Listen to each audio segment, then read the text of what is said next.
Assalamualaikum warahmatullahi wabarakatuh. Kembali lagi di POVA, Podcast on Fatsun, Update in Interaktif. Dan kali ini yang bakal menemani teman-teman Fatsunis sekalian adalah Ade Rahmawati.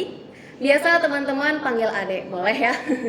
Sekarang Ade kedatangan tamu spesial ya. Kita mengundang tamu yang cukup istimewa. Sekarang kita kedatangan Pak Andi. Boleh sapa dulu Pak teman-teman dari Fatsunis ya. Fatsunis dimanapun Anda berada, saya Andi. Saya akan menemani Mbak Ade dalam beberapa menit ke depan untuk kita berdiskusi bersama ya Mbak. Betul sekali, Pak Andi ini sebagai dosen di IAIN Syekh Nurjati Cirebon sekaligus adalah pembina LPM Fatsun ya, betul Pak. Dan gini Pak, sekarang kita mau bahas tentang mahasiswa produktif di bulan suci Ramadan. Pasti tentunya Bapak juga pernah mengalami yang namanya menjadi mahasiswa dong. Betul, kan nggak mungkin langsung jadi dosen kan? Iya, nggak ada kan ya. Jadi gimana nih waktu Bapak jadi mahasiswa, pengalamannya mungkin bisa diceritakan gitu ya, biar menginspirasi kita gitu. Oke, jadi saya kira hampir sama dengan sebagian yang dilakukan teman-teman mahasiswa sekarang ya. Jadi ketika saya kan juga jadi mahasiswa terakhir itu di 2000 berapa, saya masuk kuliah S1 itu 2009 pada saat itu. 2009 ya. 2009, terus kita aktif di LPM juga waktu itu di organisasi pers mahasiswa. Jadi yang kita lakukan sepanjang bulan puasa itu ya kita coba memaknai diri bahwa puasa itu bukan aktivitas untuk kita bermalas-malasan. Iya, Jadi betul pilihannya sekali. adalah Mbak Ade apakah kita mau rebahan atau bangun perubahan. Nah, itu Nah, ya. Perlu jadi, digarisbawahi. Sebagai mahasiswa tentu apalagi di era pandemi seperti ini kan sangat memaksa kita untuk ya udah di rumah aja, kita nggak ngapa-ngapain, cukup rebahan, belajar di rumah tanpa harus ke kampus, sehingga ya kita akan dihadapkan dengan situasi yang memaksa kita untuk nyantai, nggak Iya. ngapa-ngapain.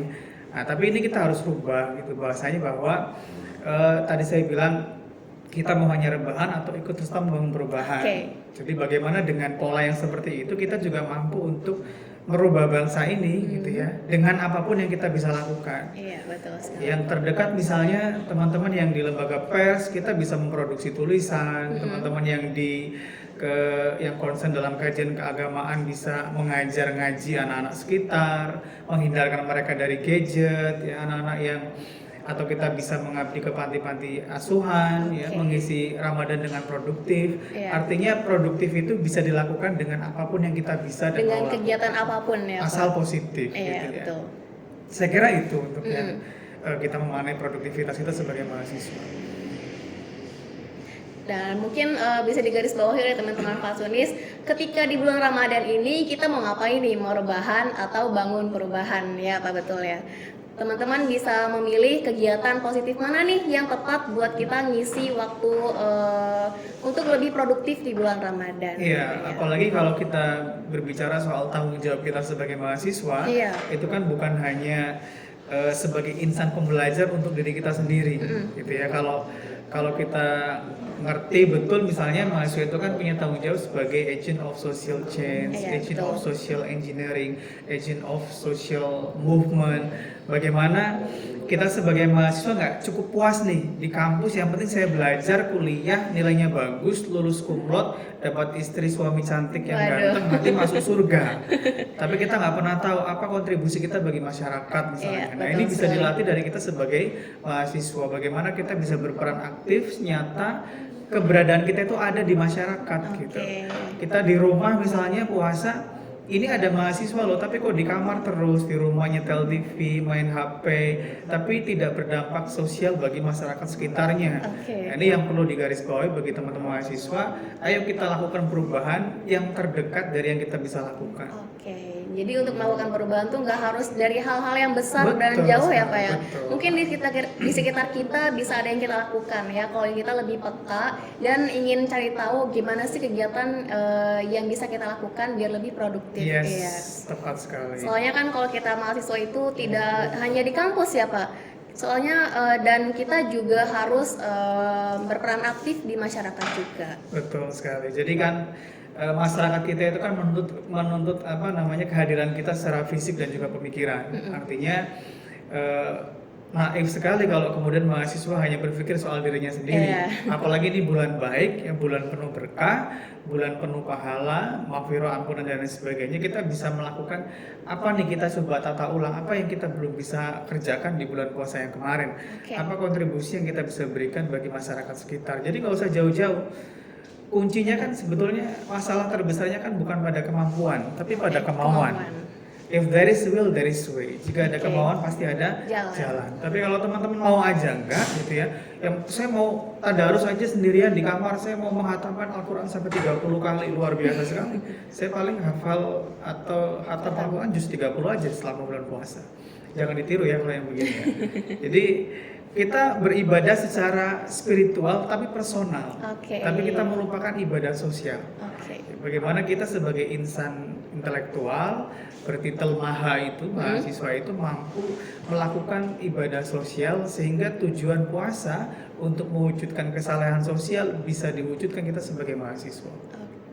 Jadi tidak hanya berfokus pada ibadah memikirkan diri sendiri ya Pak. Betul sekali. Soalnya kita juga punya peran di dalam masyarakat.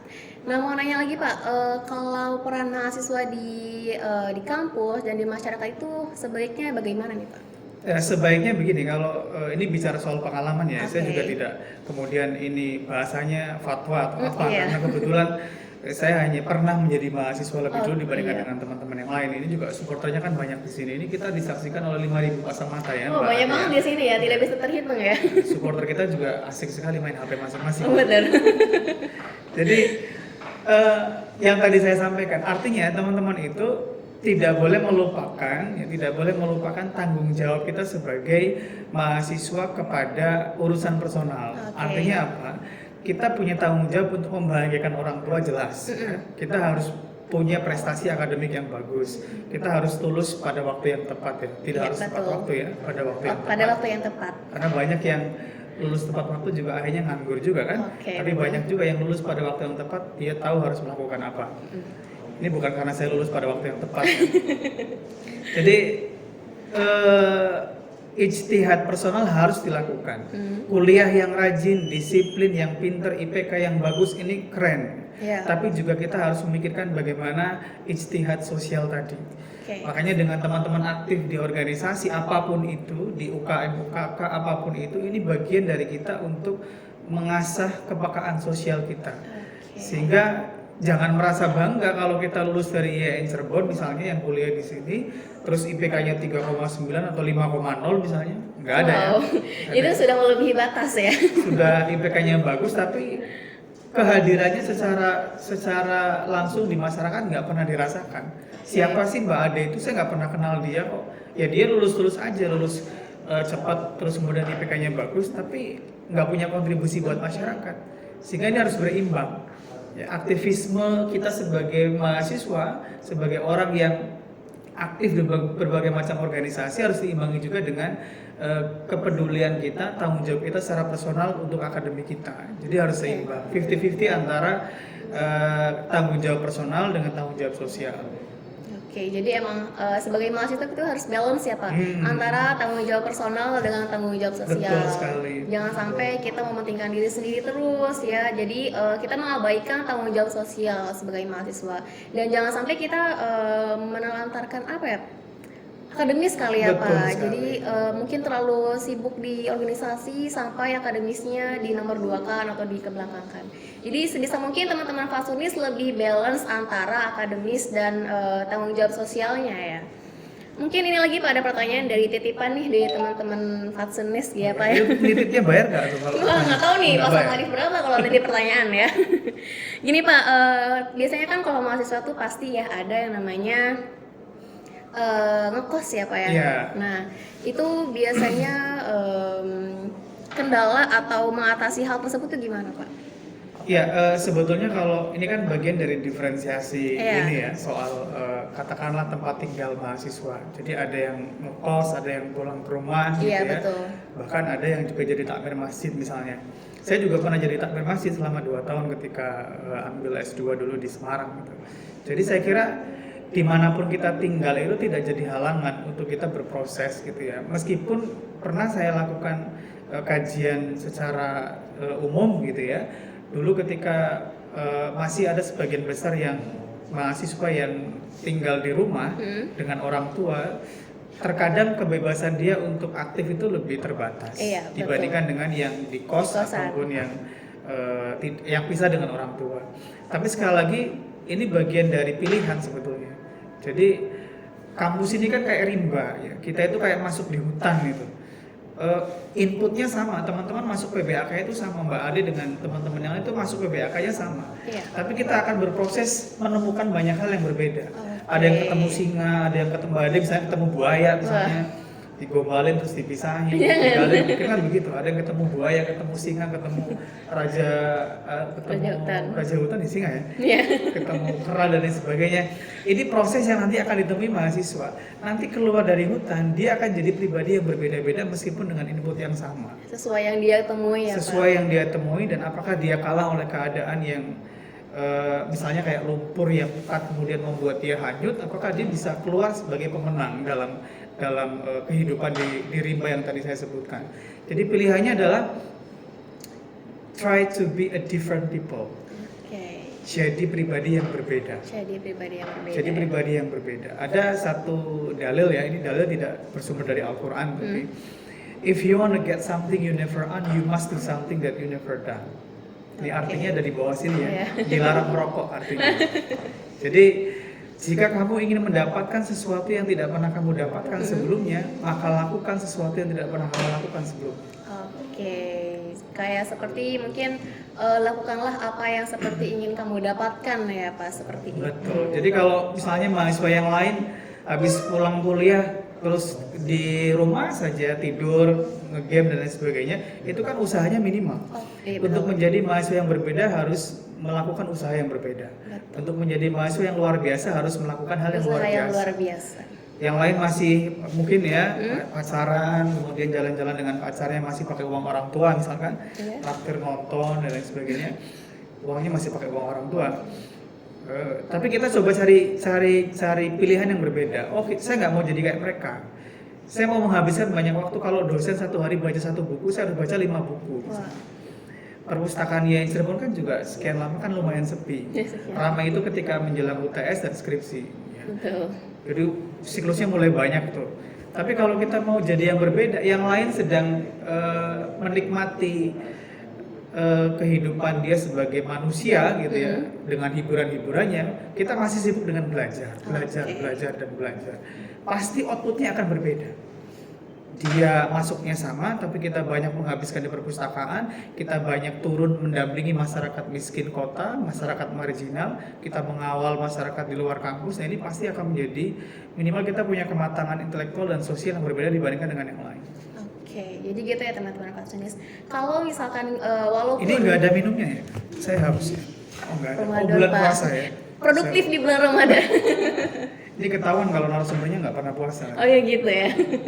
Jadi seperti itu ya teman-teman Fatsunis. Kalau misalkan kita ingin mendapatkan sesuatu yang luar biasa, otomatis jalan yang kita tempuh juga harus lebih luar biasa ya Pak. Kayak Fatsun misalnya yang sedang teman-teman saksikan dimanapun Anda berada, ini bagian dari cara organisasi kita untuk menjadi berbeda. Jika mungkin mahasiswa yang lain atau lembaga yang lain sibuk dengan aktivitasnya yang lain, nah kita coba merangkum hal yang berbeda dari yang lain. Artinya ada sharing knowledge yang kita berikan kepada mahasiswa dimanapun Anda berada. Promosi ya, jangan lupa subscribe ya. Di bawah ini ya. Pak, balik lagi di produktif Ramadan ya Pak. Mungkin tadi sempat dibahas walaupun di kosan atau mungkin tadi sempat bilang juga kalau mahasiswa yang tinggal di rumah orang tua itu agak terbatas untuk produktif mungkin ya Pak? Sebetulnya tergantung ini ya, maksudnya kita akan menghadapi kasus misalnya ada beberapa orang tua yang kurang bisa memahami, misalkan aktivitas pulang malam misalkan, kan ini tabu untuk beberapa kalangan masyarakat ya. Perempuan kok pulangnya jam 12 malam misalnya. Tapi kan yang dilakukan sebetulnya kan hal yang positif, misalnya bedah buku, kajian buku, diskusi bangsa dan negara, ini kan hal yang positif. Jadi teman-teman tidak harus resisten dengan itu, melawan orang tua nggak boleh, ini hal yang sangat dilarang oleh agama gitu ya. Yang terpenting adalah memahamkan beliau. Orang tua itu harus selalu hadir dalam proses kita melakukan kehidupan ini. Jadi ada istilah yang mengatakan bahwa Tuhan itu sudah menentukan apa yang kita akan alami, tapi kita berhak memilih apa yang kita akan lalui. Jadi prosesnya adalah pahamkan orang tua kita bahwa Bu, Pak, bahwa aktivitas AD itu di kampus itu begini. Tidak mengarah ke hal yang negatif. Saya yakin akan paham beliau untuk mensupport apapun yang kita lakukan. Apalagi didukung dengan, oh anak saya kok sekian lama pulangnya telat, katanya diskusi, oh IPK-nya masih bagus, nilainya masih bagus. Nah, ini kan membanggakan. Jadi akademiknya harus oke, di luar akademiknya juga harus oke. Sehingga saya yakin perlahan-lahan orang tua, teman-teman yang mungkin di rumah akan memahami itu, karena orang tua melihat, oh ya dia ada perubahan. Yang dulunya manja sekarang lebih dewasa, yang dulunya lebih mandiri, yang dulunya masih ngomongnya nggak pintar sekarang lebih bisa berbicara, ilmunya lebih banyak. Nah, saya kira itu hal yang akan didukung oleh orang tua kita. Oke, jadi teman-teman Fatsunis yang mungkin saat mahasiswa masih tinggal bersama orang tua ya Pak, tidak diberikan kebebasan untuk ngekos dan segala macam, tidak perlu khawatir karena tergantung kita menjelaskan bagaimana nih ke orang tua ya Pak atas kegiatan yang kita lakukan. Kalau pulang malam, kalau pulang telat, jelasin aja nggak apa-apa. Mungkin orang tua juga pasti ngerti ya Pak. Dan tetap menjadi pribadi yang religius. Jangan tinggalkan sholat gitu. Kalau pulangnya malam terus tiba-tiba orang tua bangun tengah malam, oh Mbak Ade lagi sholat malam misalnya. Jangan misalnya, oh saya bangun tengah malam terus Pak, tapi cuma pipis terus tidur lagi misalnya. Ini kan juga orang tua nggak melihat perubahan yang signifikan. Oh ternyata anak saya kok aktivitas di kampusnya banyak, akademiknya bagus, ibadahnya masih oke. Nah, akan mengalir doa-doa tulus dari orang tua kita untuk kebaikan kita di masa depan. Jadi ridhonya itu sangat luar biasa bagi karir kita di masa depan. Jadi jangan pernah melukai hati orang tua atau bahkan memarahi beliau ya.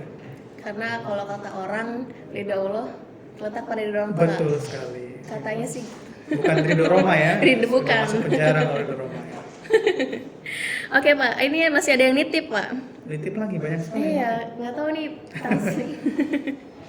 masih pada nitip katanya untuk melakukan memilih kegiatan yang baik nih Pak, apalagi mahasiswa yang pulang pergi nih. Produktifnya itu yang baiknya seperti apa? Oke, jadi terlebih di bulan Ramadan ya Pak. Jadi pilihan kayak misalnya di kampus itu kan banyak UKM, banyak kegiatan mahasiswa yang lain. Ini sebetulnya adalah wadah bagi mahasiswa itu untuk mendapatkan soft skill yang tidak didapatkan di kelas-kelas keilmuan kuliahnya.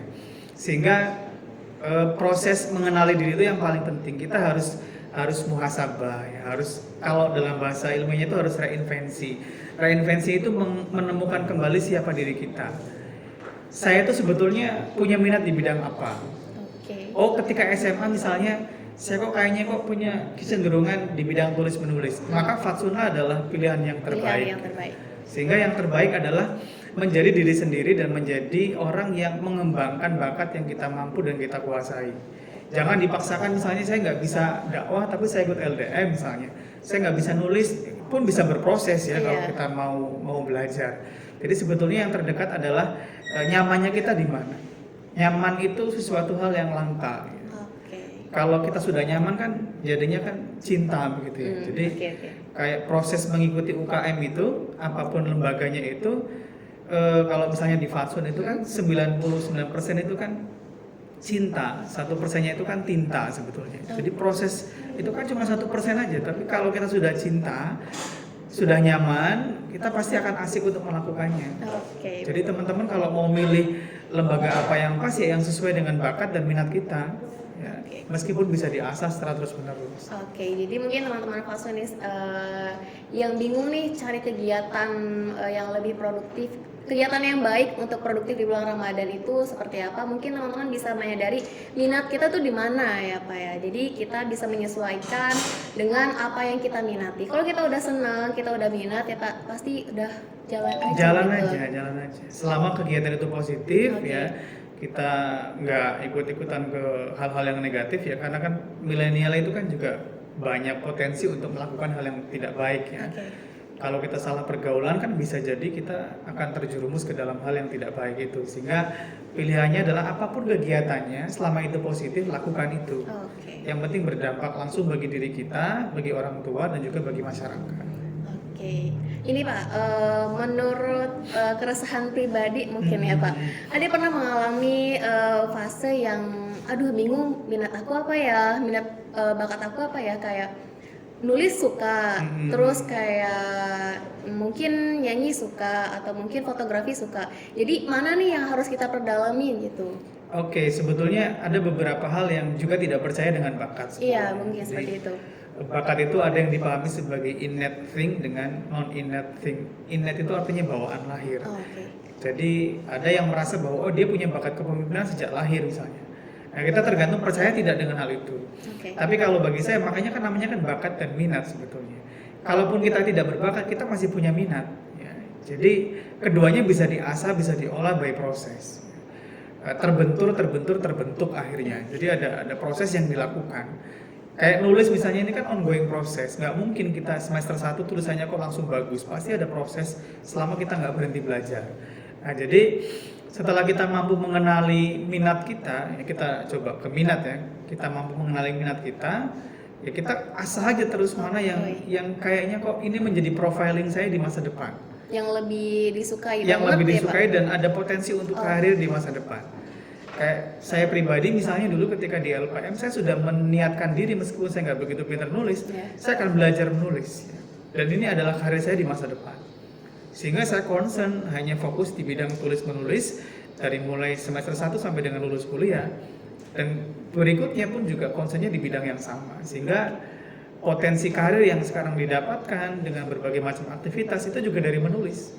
Oke. Karena ini jangan terlalu lama ya teman-teman, kalau mau memutuskan ini ya paling lama di semester 3 atau semester 4 kita sudah harus mengenali diri, siapa diri kita.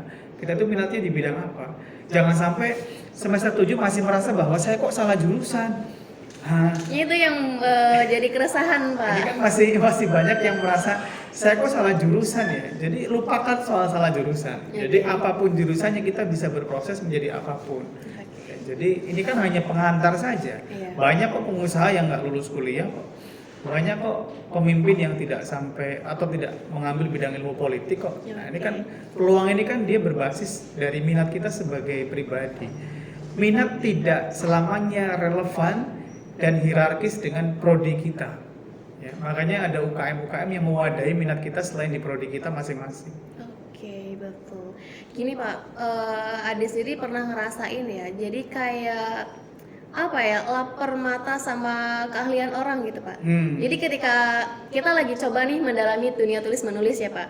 Lapar mata itu bagian dari puasa nggak ya? Lapar ya? Saya juga lapar soalnya. Oh gitu, teman-teman denger ya. Oke, jadi gini Pak, ketika kita lagi mencoba fokus sama satu bidang ya, misalkan tulis menulis, terus ketika saat itu kita lihat contohlah videografi teman kita lebih bagus nih, kok tiba-tiba pengen belajar videografi gitu, jadi kayak pengen mendalami apa yang teman kita bisa juga Pak, jadi nggak fokus gitu Pak. Oke, jadi sebetulnya harusnya itu begini. Tidak selamanya kita harus mengukur diri kita dengan ukuran orang lain. Oke. Jadi kan kita seringkali merasa bahwa oh dia sudah seusia saya, kita seumuran bareng, masuk kuliahnya bareng, tapi dia sudah punya pencapaian yang lebih dibandingkan dengan saya. Seperti itu. Jadi posisinya itu kita hanya menjadikan dia sebagai motivasi, tapi tidak harus mengukur diri kita dengan pencapaian orang lain. Everybody has their own time and clock ya. Setiap orang itu punya waktunya sendiri untuk sukses. Nah, ini yang salah sebetulnya. Kalau kita selamanya mengukur diri kita pakai ukuran orang lain, kita akan jadi bayang-bayang dan merasa bahwa selalu lemah dibandingkan dengan orang yang lebih daripada kita. Jadi dia hebat ya, saya harus seperti dia. Udah selesai. Tapi tidak kemudian meratapi nasib bahwa dia kok lebih hebat ya, saya kok masih gini-gini aja ya. Ini malah justru akhirnya menjadikan kita menjadi lemah. Kadang justru banyak yang seperti itu Pak. Iya, jadi ini bagian dari motivasi aja. Dia hebat, saya harus lebih hebat daripada dia. Dia bisa begitu, saya akan belajar lebih baik daripada dia.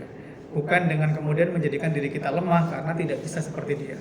Kita akan disiapkan Tuhan dengan waktunya masing-masing untuk menjadi sukses dan menjadi orang yang kita inginkan. Selama tidak berhenti berjuang dan belajar.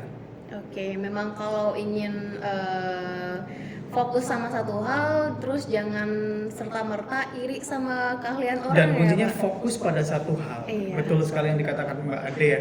Jadi jangan pernah mencoba atau merasa ingin menguasai banyak hal. Nah itu. Pasti nanggung semuanya. Saya pengen bisa fisika, saya pengen bisa biologi, saya pengen bisa agama. Enggak ada yang bisa seperti itu.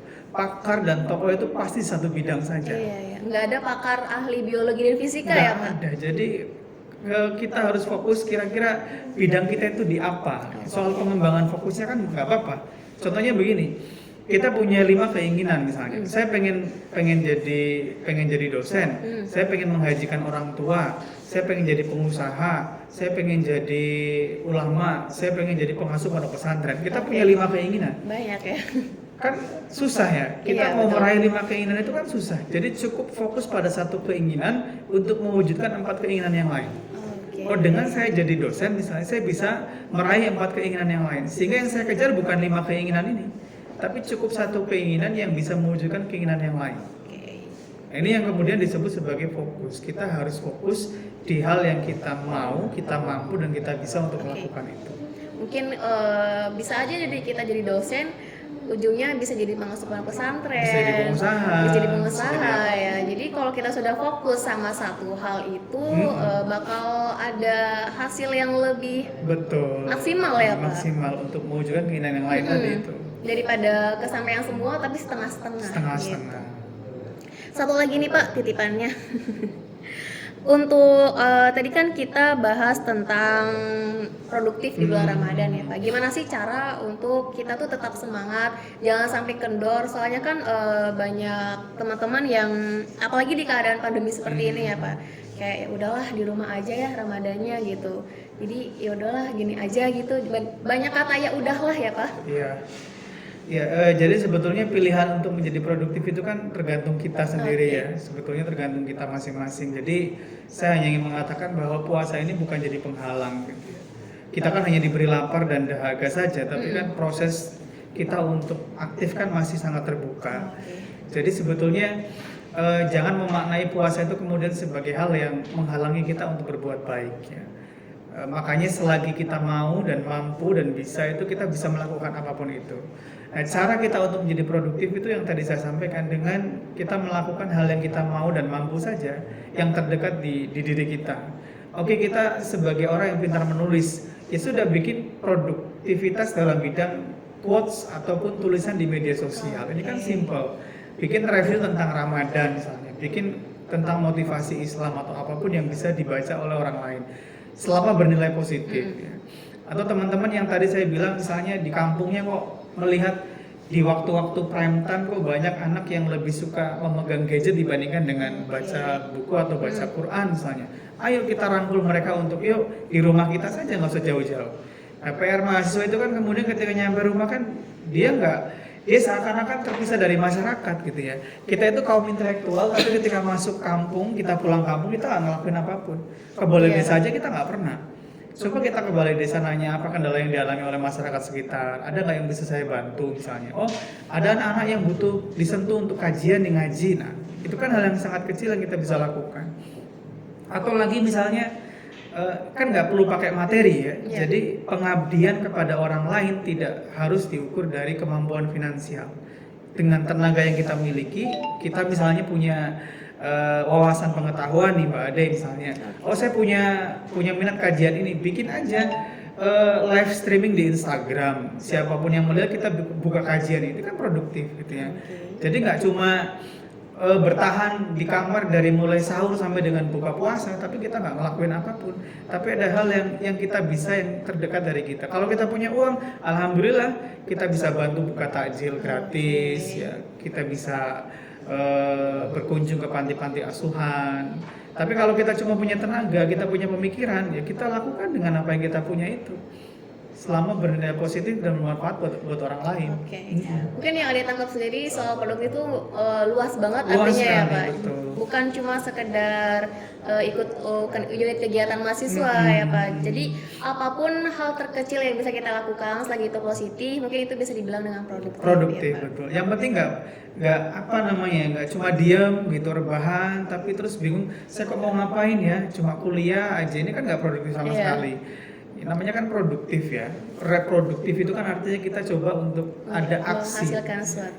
Ada kalau kita coba pakai teori yang lebih mendalam itu ada hati, ya, ada heart, ada head, ada hand. Heart itu adalah kita merasakan nih. Oh ternyata di sekeliling kita itu banyak anak-anak yang tidak ngaji. Kita ngerasain prihatin nih. Kita memikirkan pakai head, pakai kepala kita. Apa yang saya bisa lakukan untuk mengatasi masalah itu? Tapi nggak berhenti sampai head saja, tapi hand itu tangan, bisa ada aksi ya, bisa melakukan apa yang kita bisa berikan untuk masyarakat. Tapi kalau kita prihatin aja, ya Allah kasihan ya, ini kok anak-anak pada main gadget terus udah, nah itu terus produktifnya di mana? Jadi produktif itu adalah elaborasi antara apa yang kita rasakan, apa yang kita pikirkan, dan mewujud pada perilaku perbuatan yang nyata bagi masyarakat. Oke, mungkin bisa diingat-ingat ya teman-teman fasunis dari heart, head dan juga hand. Jadi ketika kita sudah merasakan sesuatu apa nih yang mengganjal yang bisa kita benahi, yang mulai kita diresahkan ya Pak. Jadi kita pikirkan juga bagaimana cara mengatasi hal tersebut dan apa yang bisa kita lakukan. Betul gitu, sekali. Pak. Jadi ini terakhir banget kali ya. Oh sudah selesai ya? Iklannya belum muncul? Nanti episode selanjutnya ada iklan ya, semoga yang mau masuk iklan boleh menghubungi di bawah ini. Oh, iya. Siap. Siap. Gini Pak, mungkin buat penutup aja ya, pesan-pesan buat para mahasiswa sekarang mungkin. Ini bukan pesan terakhir ya, tapi ya. Riwayat terakhir. Pesan-pesannya adalah yang tadi kita diskusikan lumayan panjang ya. Coba meniatkan diri untuk menjadi berbeda. Jadi menjadi berbeda itu bukan sesuatu hal yang utopis ya, selama kita mau melakukan itu dan melalui prosesnya. Jadi mencoba menjadi berbeda itu dengan berbagai macam hal sesuai dengan minat dan juga kemampuan kita. Jangan pernah mengukur diri kita pakai ukuran orang lain ya. Kita harus kembali kepada diri kita. Kira-kira saya itu punya potensi di bidang apa? Apa saya nggak punya potensi? Pasti ada potensi yang kalau manusia itu punya self-hidden potential excellence namanya, sesuatu yang terpendam dalam dirinya yang kita harus gali secara terus-menerus. Makanya proses mengenal diri itu sangat penting sekali. Mbak Ade harus melakukan kira-kira apa ya potensi terbesar saya yang saya belum pernah ungkap dan saya belum temukan. Ini harus kemudian dicari, diasah, ya diproses terus-menerus, dipoles sampai dengan menjadi profiling kita sebagai seseorang. Kita kenal Mbak Ade itu atau kenal Andi itu sebagai orang yang seperti apa? Dari profilingnya, dari profil kita itu seperti apa. Jadi coba menjadi yang berbeda, lakukan hal yang luar biasa untuk menjadi mahasiswa yang luar biasa, dan lakukan hal yang produktif dari yang kita mau dan mampu untuk melakukan itu. Jadi teman-teman fasunis seperti itu ya, bisa dicermati ya. Mungkin kalau kita ingin menjadi sesuatu yang berbeda, lakukanlah hal yang berbeda juga. Kalau kita ingin jadi seorang yang luar biasa, maka jangan mengeluh kalau kita harus melewati jalan yang mungkin lebih luar biasa juga. Mungkin seperti itu aja ya Pak. Edisi kali ini mungkin teman-teman sampai jumpa di edisi selanjutnya. Nanti kita bakal bahas mengenai hal-hal yang lebih menarik ya. Oke, dan gimana nih teman-teman para penonton yang 50.000 kepala? Kepalanya aja 50. Kepalanya aja. Cukup serem ya. Oke teman-teman fasunis, semoga lain kesempatan bisa ketemu lagi sama Ade atau sama Pak Andi ya lebih tepatnya. Terima kasih. Dan sampai jumpa di edisi selanjutnya. Sampai jumpa di OVA berikutnya. Dah. Terima kasih. Wassalamualaikum warahmatullahi wabarakatuh. Waalaikumsalam. Terima kasih.